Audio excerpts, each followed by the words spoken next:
नमस्कार साथियों, आप सबका स्वागत करता हूं एक बार फिर से अपने इस यूट्यूब चैनल डिस्ट्रिक्ट ज्ञान में। तो फाइनली डिपार्टमेंट की तरफ से जिनका डाटा मिसमैच था उनका जो डाटा है वो अनलॉक कर दिया गया है।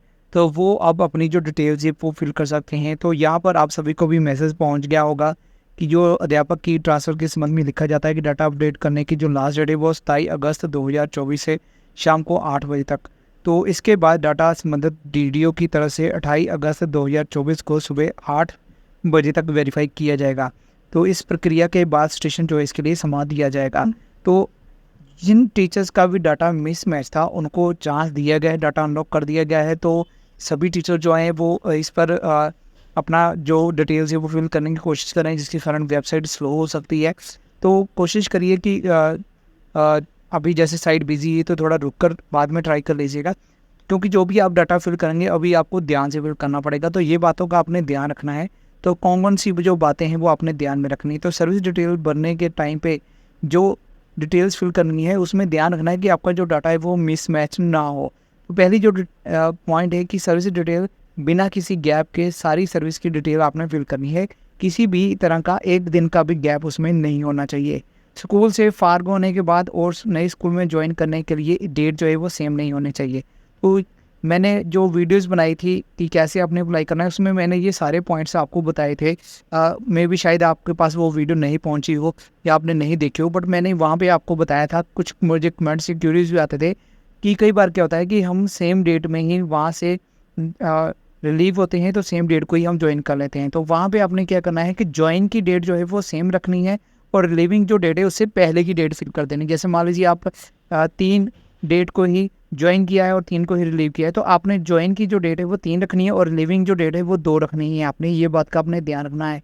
उसके बाद आपकी डिपार्टमेंट में जो डेट है या जो प्रेजेंट स्कूल की जो ज्वाइनिंग डेट है उसका जो मिलान है वो ज़रूर होना चाहिए।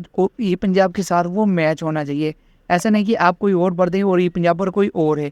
इस बात का भी आपने ध्यान रखना है। इसके अलावा जो जिला परिषद वाले टीचर हैं उनकी जो ज्वाइनिंग की डेट है वो जनरल प्रोफाइल के साथ जिला परिषद की नियुक्ति की डेट ही फिल करनी है। इसके अलावा हर एक जो टीचर है उसको आईटीटी से लेकर सीएचटी या मास्टर कार्डर से जो भी उनकी प्रमोशन हुई उनकी सारी सर्विस जो है वो ईटीटी या सीएचटी दौरान हुई है, वो उसकी सारी जो डिटेल है वो फिल करनी है। यानी कि आपने ज्वाइनिंग से लेकर सर्विस में ज्वाइनिंग से लेकर आप क्या आपकी उस टाइम की पोस्ट क्या थी वो आपने फिल करनी है। उसके बाद जो भी आप चाहे प्रमोट हुए हैं चाहे आपने ट्रांसफ़र की है किसी भी स्कूल में, वो प्रॉपर आपने फिल करना है, जिससे कि आपका सर्विस हिस्ट्री में गैप ना आए। इस बात का आपने ध्यान रखना है। इसके अलावा आपने अब एसीआर के नंबर, अपने रिजल्ट के नंबर, वो सभी ध्यान से फिल करने हैं। एक चीज़ का आपने ध्यान रखना है कि जब भी आप अपना जो डाटा है वो फिल करिएगा, मेरी तरफ से आपको सभी को रिक्वेस्ट है, अगर आप वीडियो देख रहे हैं और आपका डाटा मिसमैच है, अगर आपने अभी तक फिल नहीं किया है या फिल कर भी दिया है तो ज़रूर स्क्रीनशॉट रखें अपना पास। क्योंकि स्क्रीनशॉट से क्या आता है कि आपने जो डाटा फिल किया है या अप्रूव करने के लिए जो भेजा है आपका स्क्रीनशॉट होगा, तो आप बाद में उसको चैलेंज कर सकते हैं कि आपने जो डाटा है वो सही फिल किया है, बट किसी की तरफ से वो डाटा जो है वो चेंज कर दिया गया है। जैसे कि काफ़ी सारे मैसेज आ रहे हैं कि डीडीओ की तरफ से ध्यान नहीं दिया गया है या किसी ने शरारत कर दी है या एमएएस की तरफ से ऐसा हुआ है। तो देखिए, वैसे जो भी आप डाटा फिल करेंगे वही आएगा, किसी की तरफ से कोई भी चेंजेस नहीं होती हैं। बट कई बार क्या होता है कि हम जो डेट फिल करते हैं वो उस टाइम पे हम फिल कुछ और करते हैं बट फिल कुछ और हो जाता है, बट हम तब ध्यान नहीं देते हैं और उसको लॉक कर देते हैं या अप्रूव कर देते हैं। तो इसलिए आप जो भी डाटा फिल करेंगे एक बार उसको फिल करने के बाद एक बार दोबारा से उसको ज़रूर चेक कर लीजिएगा और स्क्रीनशॉट ज़रूर लेके रखिएगा। और स्क्रीनशॉट से क्या आता है कि आपको भी क्लियर हो जाएगा कि आपने जो डाटा भरा था वो कौन सा डाटा भरा था। इस बात का आप बिल्कुल ध्यान रखिएगा ताकि जिससे कि डाटा मिसमैच ना हो, क्योंकि बाद में जितने भी राउंड चलेंगे अगर आप एलिजिबल होंगे तो ही आप उसमें अप्लाई कर सकते हैं। तो फिलहाल गुड न्यूज़ है कि जो टीचर्स को जो मिसमैच डाटा था, यूनियन की तरफ से काफ़ी कोशिश की गई है इस काम को करवाने के लिए। बार बार जो है वो मैसेज किए जा रहे थे ओएसडी से, एजुकेशन मिनिस्टर से, सभी से मिला जा रहा था। इसके अलावा 5 बजे तक पहले टाइम दिया गया था, तो काफ़ी सारे परेशान भी थे। 5 बजे तक कोई भी डाटा अनलॉक नहीं हुआ, बट अभी जैसे फाइनली डाटा अनलॉक हो गया है तो जो भी डाटा आपने फिल करना है बड़े ध्यान से फिल करिएगा ताकि डाटा मिसमैच ना हो। तो इस तरह से आपको पेंडिंग टू अप्रूव की ऑप्शन जो है वो मिल जाएगी।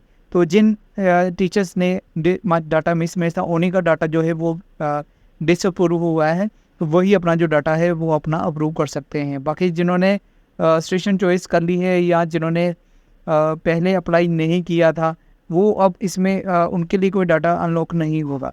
जिन्होंने अप्लाई किया था, डाटा मिसमैच है, सिर्फ उन्हीं के लिए ये ऑप्शन जो है वो ओपन की गई है। बाकी जो भी हमें अपडेट्स आएगी वो हम आपके साथ शेयर करते रहेंगे। फिलहाल इसके लिए कोई लेटर जारी नहीं किया गया है। बाकी जो भी ऑफिशियल लेटर आएगा तो उसके बारे में हम बताएंगे।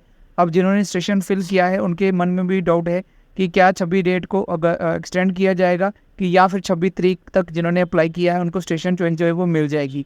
ये अभी कन्फ्यूज़न वाली बात है। तो जितनी देर तक कोई लेटर जारी नहीं होता उतनी देर तक कुछ भी क्लियर नहीं होगा। बाकी जब भी लेटर आएगा, जो भी क्लियर होगा, मैं आपके साथ ज़रूर शेयर करूँगा।